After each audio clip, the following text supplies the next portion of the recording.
નમસ્કાર, હું છું આપના સાથે ઈશા દુબે. આપ જોઈ રહ્યા છો જનસાક્ષી ન્યૂઝ. નજર કરીએ આજના મુખ્ય સમાચારો પર.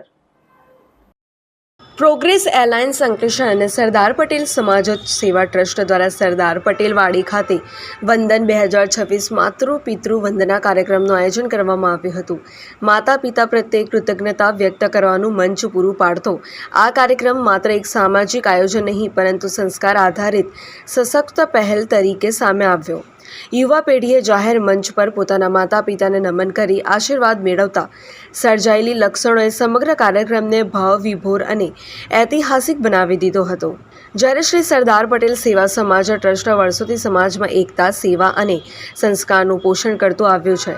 બંને સંસ્થાના સંકલ્પ અને સુમેળથી વંદન અને રાજ્ય સ્તરની ઓળખ પ્રાપ્ત થઈ છે. પ્રોગ્રેસ એલાયન્સના મેમ્બર દેવેન સાવલિયાએ જણાવ્યું, અંકલેશ્વર માત્ર ઉદ્યોગ માટે નહીં પરંતુ સંસ્કાર માટે પણ ઓળખાય છે. એ જ અમારો ધ્યેય છે. વંદન એક કાર્યક્રમ નહીં પરંતુ સમાજને મૂળ સાથે જોડતી એક સશક્ત પહેલ છે. વંદન 2026 રાજ્યના અન્ય શહેરો માટે પણ એક પ્રેરણાદાયી મોડેલ પૂરું પાડ્યું છે. પિન્ટુ મોદી, જનસાક્ષી ન્યૂઝ, અંકલેશ્વર.